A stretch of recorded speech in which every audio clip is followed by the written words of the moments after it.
محمد بن اسماعیل امام ہے، جو محمد بن اسماعیل کو امام نہ کہے اس کو کہو وہ جھوٹا ہے، وہ جھوٹ بولتا ہے۔ محمد بن اسماعیل تو امام ہے۔ اور بات کہہ دوں بھائیو، امام ابو حنیفہ حنفیوں کے امام ہیں، امام شافعی شافعیوں کے امام ہیں، امام مالک مالکیوں کے امام ہیں، امام محمد حنبلیوں کے، مگر معلوم ہے حافظ ابن حجر نے کیا کہا ہے؟ ہاں جبل الحفظ امام الدنیا۔ میں اپنی طرف سے نہیں کہتا، محمد بن اسماعیل جبل الحفظ امام الدنیا۔ محمد بن اسماعیل بخاری حافظے کا پہاڑ ہے اور دنیا کا امام ہے۔ وہ ایک گروہ کا امام نہیں، وہ ایک جماعت کا امام، امام الدنیا، دنیا کا امام۔ یہ ہے محمد بن اسماعیل بخاری رحمۃ اللہ علیہ۔ امام قتیبہ بن سعید، قتیبہ بن سعید جو امام بخاری کے استاد، 303 روایتیں لی ہیں امام بخاری نے قتیبہ بن سعید سے، اور یہ جو آخری روایت ہے اس کو بات کرنے والے بھی قتیبہ بن سعید۔ کتاب الایمان والنذور میں قتیبہ بن سعید نے روایت لی ہے، اس سے یہ روایت بیان کی ہے امام بخاری۔ قتیبہ بن سعید بیٹھے تھے، باقی باتیں چھوڑے، بیٹھے تھے، ایک نے مسئلہ پوچھ لیا کہ اگر کوئی آدمی نشئی ہو، نشے میں دھت ہو اور نشے کی حالت میں طلاق دے دے تو طلاق متحقق ہو جائے گی؟ سوال کیا استاد سے، کس سے؟ امام قتیبہ بن سعید سے۔ وقت، اور یہ قتیبہ بن سعید پتہ کون ہے؟ یہ امام مسلم کے بھی استاد، ترمذی کے بھی استاد، نسائی کے بھی استاد، ابو داؤد کے بھی استاد، ابن ماجہ کے بھی استاد، احمد بن حنبل کے بھی استاد، علی بن مدینی کے بھی استاد، یحییٰ بن معین کے بھی استاد، ابن ابی شیبہ کے بھی استاد۔ یہ ہے قتیبہ بن سعید، کوئی عام نہیں آدمی، یہ ہے قتیبہ بن سعید جو بڑے بڑے محدثین تھے، بلکہ امام بخاری کے بھی جو استاد تھے نا ان کے بھی وہ استاد تھے، قتیبہ بن سعید یہ تھے۔ قتیبہ بن سعید سے کسی نے یہ مسئلہ پوچھا، اب بات آئی ہے تو اگلی بات بھی سن لو۔ قتیبہ بن سعید کہتے ہیں کہ میرے پاس مشرق سے، مغرب سے، شمال سے، جنوب سے پڑھنے کے لیے لوگ آئے، لیکن جس قسم کا محمد بن اسماعیل بخاری آیا ہے ایسا کوئی نہیں ہے۔ میں نے نام لیے ہے نا جو اس شاگرد ہیں، فرماتے ہیں جس جیسا محمد بن اسماعیل ہے کوئی، اس جیسا اور کوئی شاگرد میرے پاس آیا ہی نہیں۔ شاعر مسئلہ پوچھتے ہیں کہ حضرت الامام بتلائیں، فرمائیں کہ یہ شکران نشے والے کی طلاق ہو جائے گی یا نہیں؟ شاعر نے سوال دہرا دیا اور یہ سوچ میں پڑے، ابھی جواب نہیں دے پائے کہ اتفاقاً امام بخاری تشریف لے گئے، اتفاقاً امام بخاری آ گئے، کہنے لگے لو بھائی جا علی ابن المدینی و احمد ابن حنبل و اسحاق ابن راہویہ فسأل، اس سے مسئلہ مت پوچھو، یہ استاد ہے، بات سمجھے کچھ، یہ استاد ہے، استاد سے مسئلہ پوچھا جا رہا ہے، اور استاد کیا کہتے ہیں؟ علی بن مدینی آ گئے ہیں، اسحاق بن راہویہ آ گئے ہیں، احمد بن حنبل آ گئے ہیں، ان سے مسئلہ پوچھو، میں مسئلہ نہیں بتلاؤں۔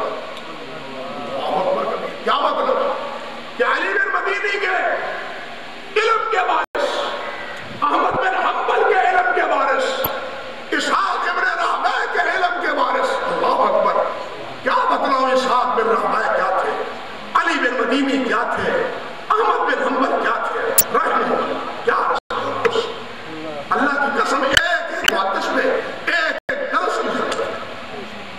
احمد بن حنبل ہو یا علی بن مدینی ہو، امام علی بن مدینی وہ ہے، ذرا کان کھول کے سن لو، امام علی بن مدینی وہ ہے جن کے بارے میں خود امام بخاری کہتے ہیں مستصغرت امام احد الا علی بن المدینی، میرے 1080 استاد ہیں، امام بخاری کہتے ہیں میرے 1080 استاد ہیں، کسی استاد کے سامنے میں نے اپنے آپ کو ہلکا نہیں سمجھا سوائے علی بن مدینی، سوائے علی بن مدینی۔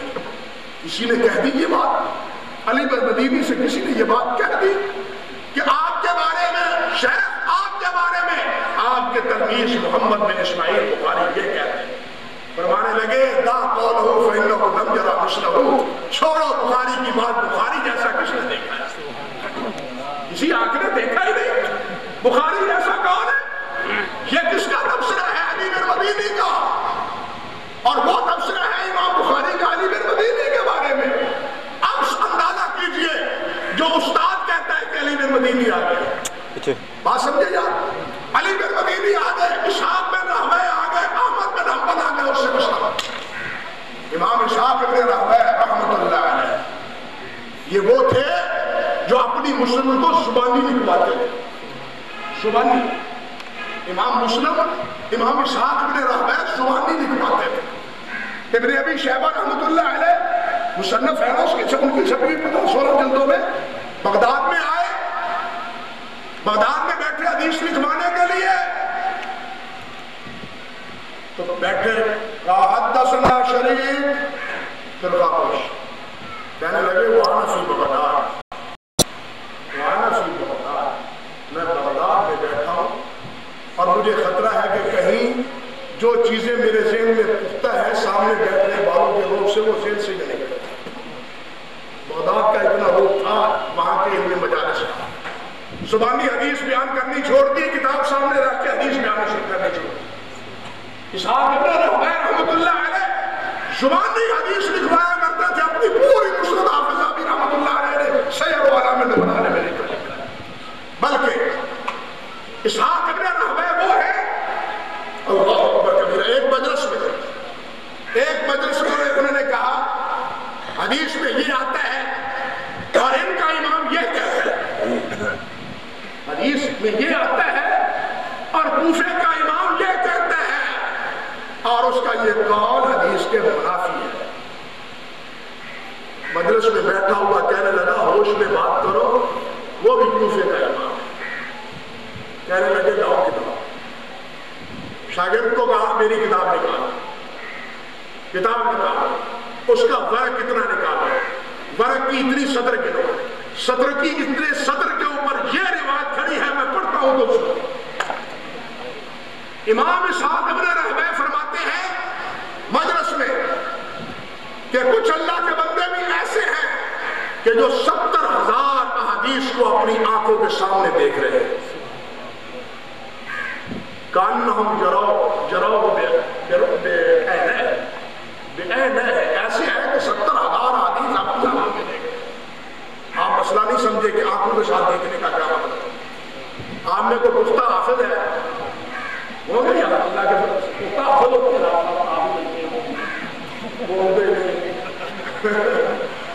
بھائی، جو پختہ حافظ ہوتا ہے نا حافظ صاحب، آیات وہ کس صفحے پہ ہے اور صفحے کے کس حصے میں ہے معلوم ہوتا ہے یا نہیں؟